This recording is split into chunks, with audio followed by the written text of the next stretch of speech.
Topic of the discussion is Microsoft Power BI, an example of analysis.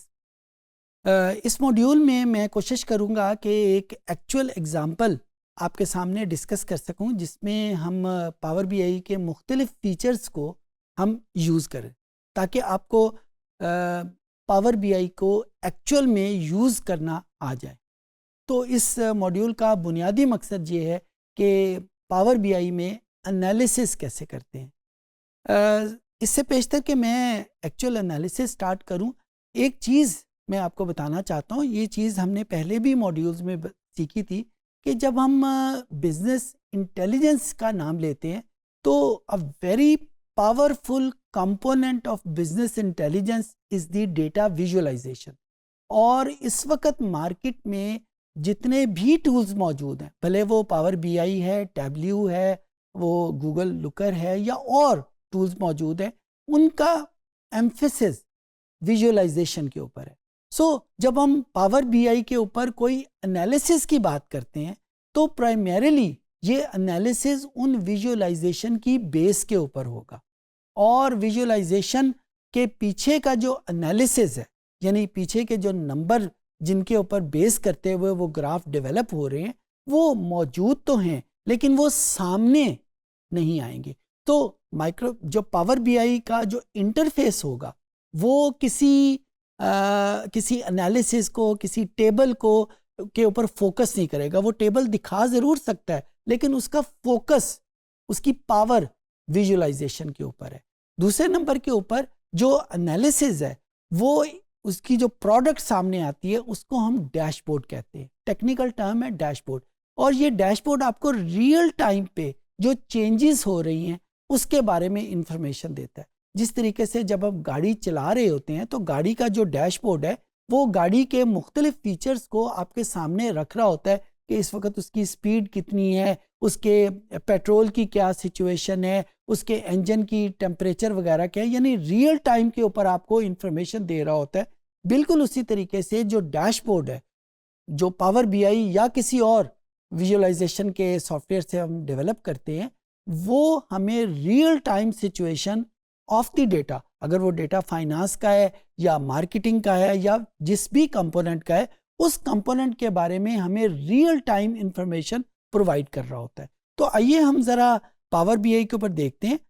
मैंने यहाँ पे जो डेटा फाइल यूज़ की है वो कस्टमर डी बेस की फ़ाइल है और ये वही फ़ाइल है जो हम SPSS में मुख्तलिफ एनालिसिस के लिए यूज़ करते आए हैं। मैंने SPSS ही को यूज़ करते हुए इस फाइल को सेव के फॉर्मेट से XLS के फॉर्मेट में कन्वर्ट किया, यानी SPSS के फॉर्मेट से एक्सेल के फॉर्मेट में कन्वर्ट किया। और वैसे ये फाइल आपको आपके रिपोजिटरी में, डेटा रिपोजिटरी में आपको मिल जाएगी। जब मैंने उसको लोड किया, लोड करने का प्रोसेस हम पहले किसी मॉड्यूल में सीख आए हैं। ये मेरे पास सारे वेरिएबल राइट साइड के ऊपर मौजूद हैं और इन वेरिएबल्स की मदद से हम कोई ना कोई विजुअलाइजेशन यहाँ पे डेवलप कर सकते हैं। Let's give it a start for any visualisation. एक चीज़ जो आप गौर से देखें, ये जितने भी वेरिएबल मौजूद हैं, इन वेरिएबल के साथ ये सिग्मा का सिंबल मौजूद है। ये सिग्मा सिंबल इंडिकेट करता है कि these variable are quantitative in nature.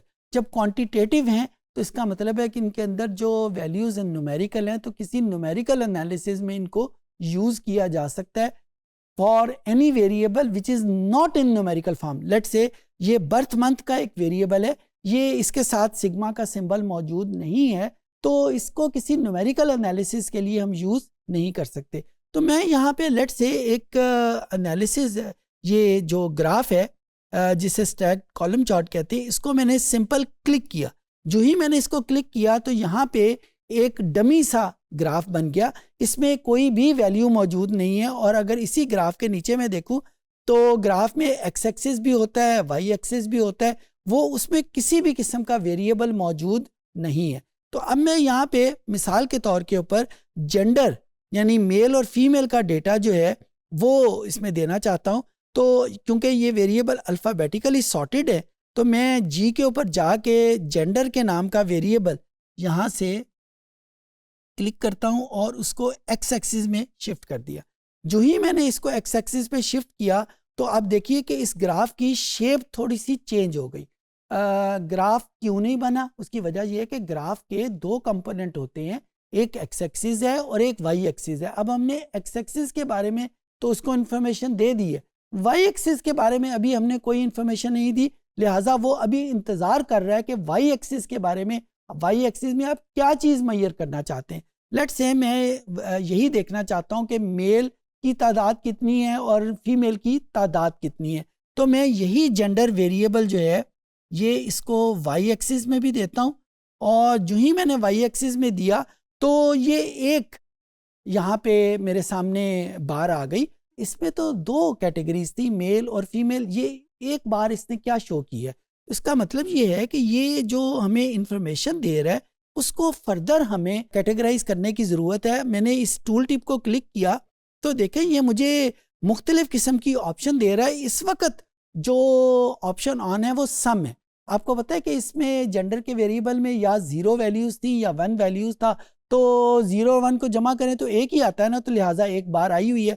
मैंने इसको काउंट करना है क्योंकि मैं ये देखना चाहता हूँ कि मेल और फीमेल की तादाद कितनी है। आप ये देखें 2 बार बन गए, एक बार के नीचे 0 लिख दिया, 0 is a code for male and 1 is a code for female, और ये मेरे पास दोनों की तादाद आ गई। एक और ग्राफ इसमें करके देख लेते हैं। लेट्स सी ये हमें इंफॉर्मेशन दे रहा है किसी और चीज़ की। ये बर्थ मंथ के हवाले से हम देख लेते हैं। बर्थ मंथ को हमने किया तो बर्थ मंथ उसी तरीके से एक्स एक्सिस पे किया, और ये भी हमें कोई इन्फॉर्मेशन नहीं दे रहा।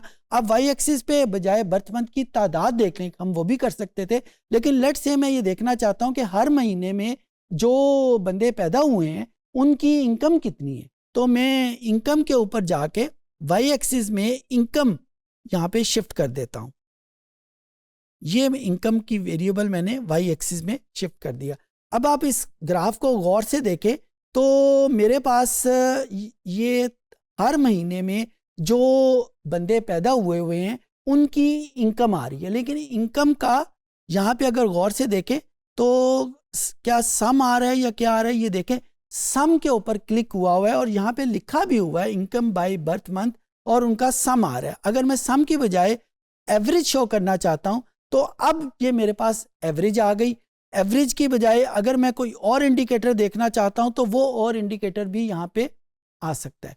सिमिलरली यहाँ पे हम ये भी कर सकते हैं, एक गेज हम यहाँ पे क्लिक करते हैं इस गेज को, और ये यहाँ पे इस ग्राफ को अनचेक किया और ये हमने गेज के नाम का ये तीसरा ग्राफ किया और उसको अपनी मर्जी से जहाँ पे भी मैं रखना चाहता हूँ उसको रख लिया। अब ये देखें जो ही मैं इस ग्राफ को चेंज करने की कोशिश करता हूँ वो एक स्केल टाइप एक लाइन सामने आ जाती है जो कि मुझे इंडिकेट करती है कि ये ग्राफ किसी दूसरे ग्राफ से अगर मुझे अलाइन करना है तो मैं अलाइन कर सकता हूँ।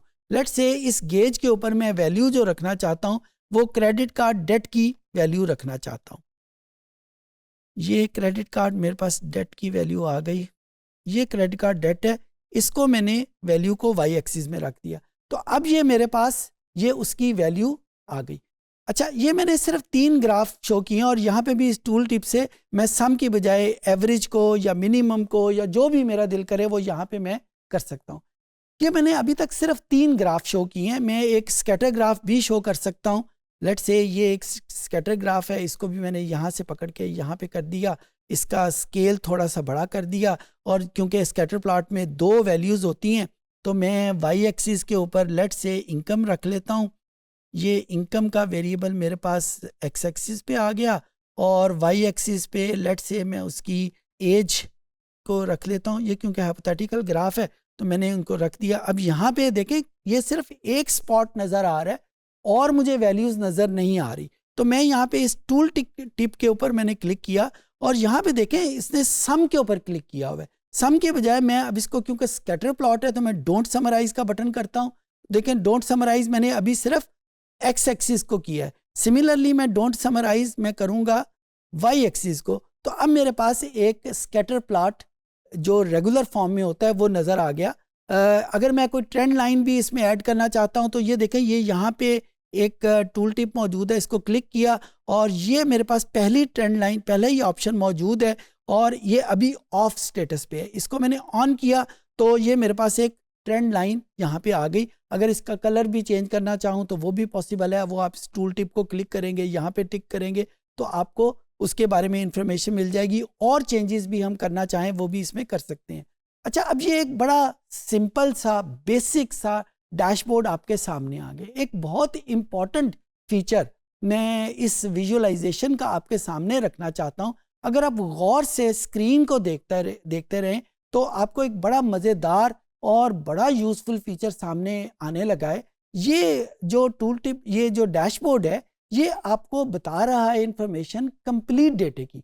लेट्स से मैं ये सारी इंफॉर्मेशन कंप्लीट डेटे की बजाय सिर्फ मेल के हवाले से देखना चाहता हूँ, बाकी को मैं यूटिलाइज नहीं करना चाहता। स्क्रीन के ऊपर नज़र रखिएगा, ये देखिएगा कि इन दोनों में ये इंफॉर्मेशन मुझे इस ग्राफ में मेल और फीमेल की अलहदा सिचुएशन मिल रही है। अब अगर मैंने मेल को देखना है तो मेल मेरे पास ये 0 पे है। अब मैं सिंपल इस बार को माउस की मदद से क्लिक कर दूंगा। जो ही मैंने इसको क्लिक किया, आप ये देखें सारे ग्राफ्स की शेप चेंज हो गई है। इस नीचे वाले ग्राफ में देखें, एक आपको मध्यम कलर में तस्वीर नजर आ रही है और एक उसके ऊपर हाईलाइटेड कलर में मौजूद है। ये जो मध्यम कलर है ये कंप्लीट सिचुएशन है और उसमें ये जो हाईलाइटेड कलर है this is for the male. Similarly मैं अगर फीमेल को क्लिक करता हूं तो अब ये ग्राफ जो है ये कन्वर्ट हो गया फीमेल के लिए। यानी यही सिचुएशन मेरे पास सारे ग्राफ्स को उसने ऑटोमेटिकली चेंज कर दिया। सिमिलरली अगर मैं ये देखना चाहता हूं कि ये जो सितंबर में जो पैदा होने वाले बच्चे हैं उनके साथ ये ग्राफ कैसे चेंज होता है, तो अब आप ये देखें कि ये सितंबर को मैंने क्लिक किया तो अब रिजल्ट मेरे पास ये तमाम उन कस्टमर्स का डेटा आ गया जो सितंबर में पैदा हुए हैं। सितंबर में पैदा होने वाले मेल भी मौजूद हैं, सितंबर में पैदा होने वाली फीमेल भी मौजूद है। सितंबर में जो पैदा हुए हैं उनका एवरेज क्रेडिट कार्ड डेट भी मौजूद है। सितंबर में जो पैदा हुए हैं उनका ये स्कैटर प्लॉट भी मौजूद है।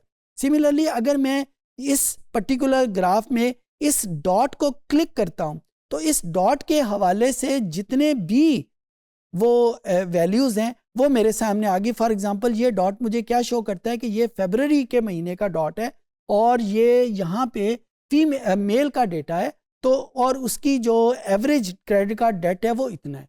तो इस तरीके से हम हर ग्राफ को, यानी ये जो जितने भी ग्राफ नज़र आ रहे हैं ये आपस में कनेक्टेड हैं। ये हर ग्राफ दूसरे से अलहदा नहीं है। अगर हम एक ग्राफ में कोई चेंज, कोई स्पेसिफिक कोई क्लिक करते हैं तो उसका इफेक्ट ऑटोमेटिकली जो बाकी ग्राफ हैं उनके ऊपर भी हमारे पास आ जाता है। सो ये सारे ग्राफ आपके पास वो इंफॉर्मेशन देते हैं जो आपको एक दूसरे से कनेक्टेड, और अगर आप चेंज करके चेंज सिनेरियो करना चाहते हैं तो वो चेंज सिर्फ एक माउस की क्लिक अवे है। उस क्लिक को प्रेस करेंगे तो आपके पास वो चेंज ऑटोमेटिकली कंप्लीट में नजर आ जाएगी। अच्छा, ये जो डैशबोर्ड बनाया है ये डैशबोर्ड सिर्फ इतना ही है इस वक्त यहाँ पे आपको जितना नजर आ रहा है। अगर आप नीचे उसमें देखें तो आपको ये ऑप्शन दिया जा रहा है कि अगर आप एक और पेज ऐड करना चाहें तो आप ये एक और पेज भी ऐड कर सकते हैं जिसमें आप डिफरेंट किस्म के ग्राफ शो कर सकते हैं। पेज नंबर 3 ऐड कर सकते हैं जिसमें और डिफरेंट किस्म के फीचर आप ऐड कर सकते हैं। लेकिन एक बात ये जहन में रहे कि ये जो सारे पेजेस हैं ये भी आपस में कनेक्टेड है। यानी जो चेंज आप एक पेज पे करेंगे वो ऑटोमेटिकली रिफ्लेक्ट हो जाएगी पेज नंबर 2 में, वो ऑटोमेटिकली रिफ्लेक्ट हो जाएगी पेज नंबर 3 में, और इस तरीके से आप ये सारे ग्राफ को देख सकते हैं। I hope I could make my self understood.